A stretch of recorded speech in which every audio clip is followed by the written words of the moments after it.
Hello everyone, welcome to BitteaCup Gamer. I hope you're all having a phenomenal day. For me, I'm very excited for today's topic as it revolves around one of my all-time favorite gaming icons, Spyro. Having grown up in the late 90s and early 2000s, I had the opportunity to form many long-lasting connections to the beloved icons of the era. And during that time, Spyro was the one I was most fond of. As my first 3D platformer, Spyro the Dragon was a revolutionary experience for my younger self. From its whimsical settings to its engaging gameplay and catchy soundtracks, few other games have ever impacted me in such profound ways. And no matter how many bad games he later spew out, my affinity for the purple pyromaniac only grew stronger throughout the years. So like many longtime fans, I was ecstatic when Toys for Bob announced the Reignited Trilogy. After years of Spyro's identity being constantly shifted about, seeing him finally return to his roots was like a dream come true. Now before starting the review, there are a few things I should quickly preface. First of all, this is all solely my own opinion. We all have different experiences and individual tastes that affect our impressions of a game, so it's completely understandable for your perspectives to differ from mine. In fact, feel free to express your own in the comments. Also, this being part 1 of Reignited's total review, today I'll be exclusively covering Spyro the Dragon. With that said, I hope you all enjoy the video. As the debut title, Spyro the Dragon not only served as the introduction to the famed Firebreather himself, but established much of what would comprise the core identity of the early series. When future developers took hold of the franchise, Spyro went through various transitional phases. Some of the changes made therein resulted in games with such fundamental differences, from which point they could arguably be considered a separate series entirely. However, in the case of the early Insomniac titles, as well as their reignited iterations, the world-building and central gameplay premises closely follow in the steps of their predecessor. From the joys of exploring its diverse fantastical environments to the uncanny satisfaction of constantly hoarding gems and all the eccentric foes you encounter along the way, Insomniac's original PlayStation title left quite the lasting impact on me. So going into the remake, I was curious to see if this game would still be as great as my childhood memories would lead me to believe. And after playing and replaying it countless times, I can confidently say that Toys for Bob did an exceptional job at replicating all the original's defining elements. Outside of the obvious upgrades to the art style, character animations, and a few other noteworthy enhancements, I was actually surprised by how frequently my opinions on the remake would coincide with those of the PlayStation game. For that reason, I decided to divide this review up into two separate segments, with the first focusing on what has been kept virtually unchanged between both versions, and the second highlighting some of Toys for Bob's more notable contributions. So with that said, let's take a look at how Spyro sets off on his first grand adventure. Piecing together Spyro the Dragon's plot is not the easiest given the relative lack of details present. However, the opening cutscene does at least provide us with a decent overview. The story takes place in the Dragon Realms, a group of various worlds inhabited by both dragonkind and numerous other creatures. Via a news interview at Stonehill, we learn that the dominant dragonkind had become very prosperous and maintained a peaceful state within their realms. But while our adorable protagonist spikes his U like a fluffy soccer ball, the interviewer brings to light a rather controversial topic. Apparently, prior to the events of Spyro the Dragon, a sorcerer known as Ganasty Gnorc had become a monumental threat to the current Dragon Order, which prompted the Elders to banish him to a more isolated realm. However, as we soon learn, isolation had not deterred Nasty from pursuing his prior agenda, with his most recent action being the creation of an army summoning spell. Given how fragile this whole situation is and how terrible the potential consequences could be for the realm's inhabitants, you'd think heeding those threats and preparing for an impending conflict would be the most reasonable response. But apparently being a jerk and severely underestimating your foe is a better idea in this world. Besides, he is ugly. Ugly? That does it!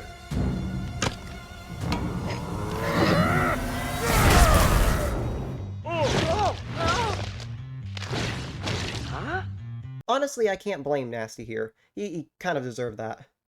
Now, interestingly enough, we're never given a definitive reason for why Spyro wasn't affected by the spell. Perhaps his diminutive stature prevented Nasty's magic from detecting him, or being the chosen hero gives Spyro super plot armor? I have no idea.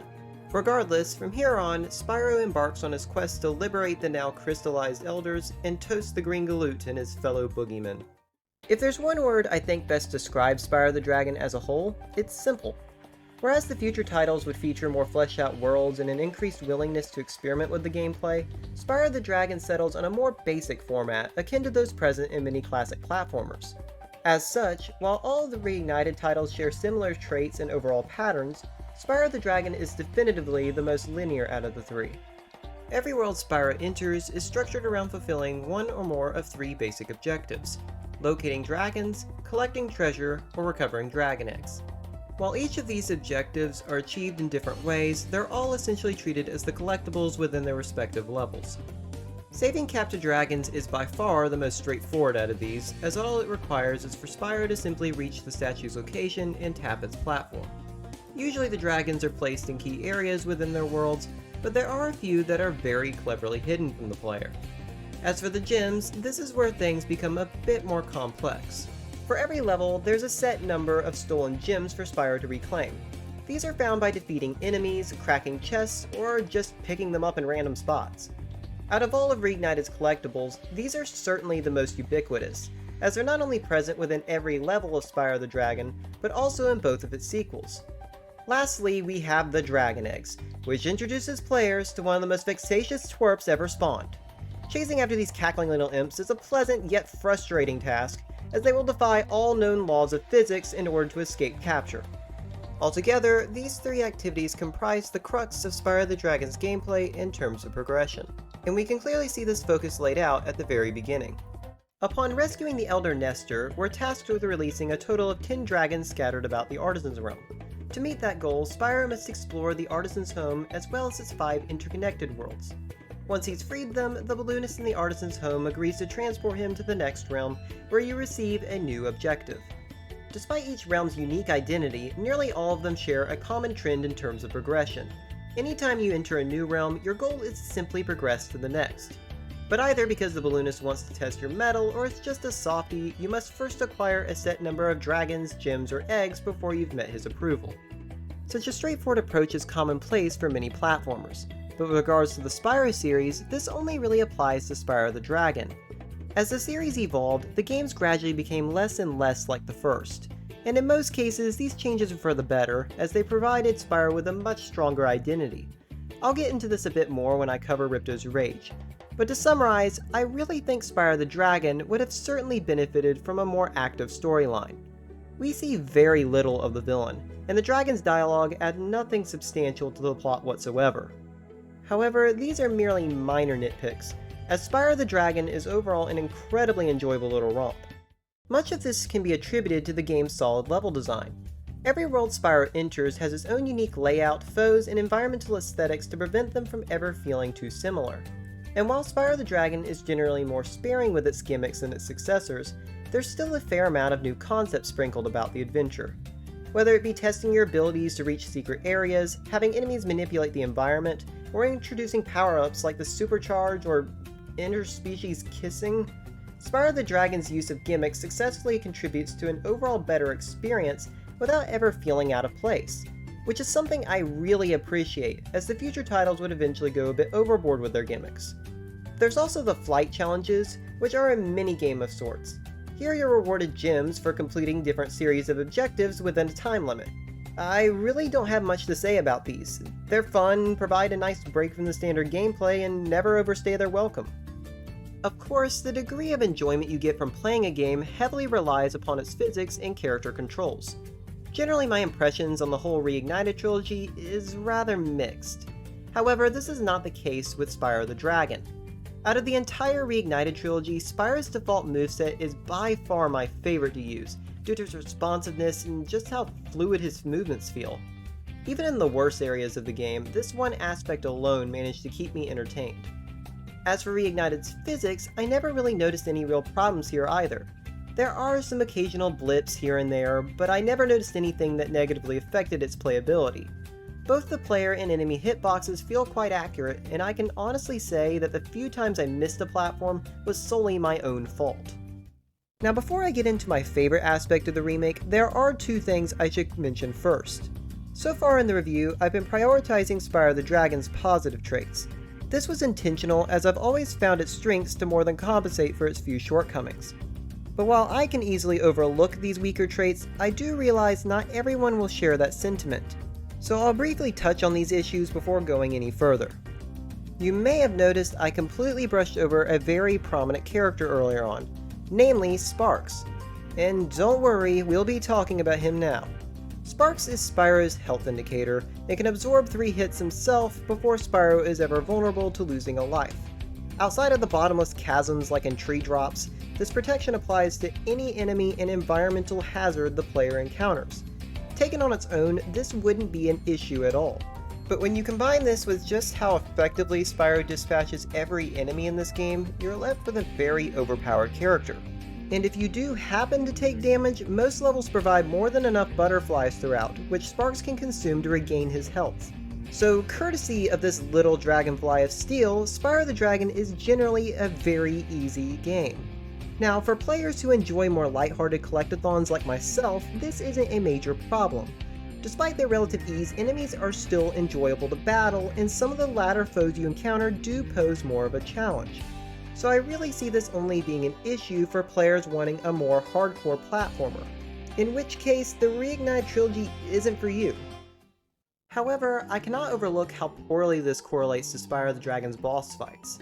Due to their limited, predictable attack patterns, low health, and Spyro's high durability, every single battle is an absolute cakewalk. Admittedly, the first 2 are decent enough, as the difficulty is relatively close to that of their respective realm.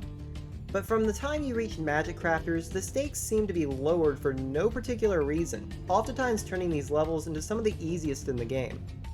Now up front, there's nothing about these boss fights that I particularly hate. If better executed, I think some of these bosses could have actually been quite good, and the levels are generally fine as well. But as it stands, they're definitely Spyro the Dragon's most lackluster aspect, as they don't really live up to what they're intended to be. They're not terrible, just underwhelming. With that said, let's now discuss what I found to be the remake's most notable highlight: the phenomenal art direction. Overall, Toys for Bob did an exceptional job capturing everything that made the original so great. For me, the Reignited Trilogy is a prime example of how remakes can genuinely improve upon an IP while simultaneously respecting their predecessors' contributions and the fanbase's expectations.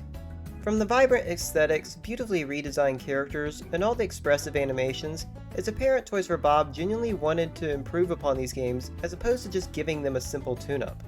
And there's no better proof of this than in how the Elders were handled.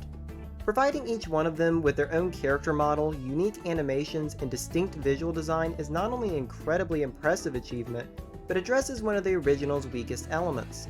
There's still the awkward dialogue you have to listen to, but the dragons' gorgeous redesigns and their enhanced expressiveness make watching their interactions with Spyro significantly more enjoyable than before. Which brings me to my final thoughts on Spyro the Dragon. First things first, I believe Toys for Bob did a phenomenal job recreating the original experience. This game took me way back, and I absolutely love how immersive the new art style is. But all things considered, I do think the degree of enjoyment a player would derive from this game ultimately depends upon 2 things. If you really enjoy collectathons and appreciate casual platformers. That said, for those who fall into that category, I think you'll find yourself with a wonderful little collectathon boasting imaginative worlds, fun controls, and great replayability. Not only was Spyro the Dragon a brilliant start for this enchanting series, but it's still a great game to this day. Except for the bosses, they're kinda lame. And while it may not be the series' paragon, Spyro the Dragon nonetheless remains very close to my heart as one of the best experiences the franchise has to offer. And that concludes part 1 of my Reignited Trilogy review. I want to thank you all for sticking around toward the very end. Given this was my first time uploading a video and how close this game is to me, I wasn't too sure how it all turned out. But hopefully some of you enjoyed it. If you guys have any advice on how I could improve upon my videos, your feedback would be greatly appreciated. I intend to publish the following videos in the near future, so I hope I'll be seeing you guys again soon. With that said, God bless and happy gaming.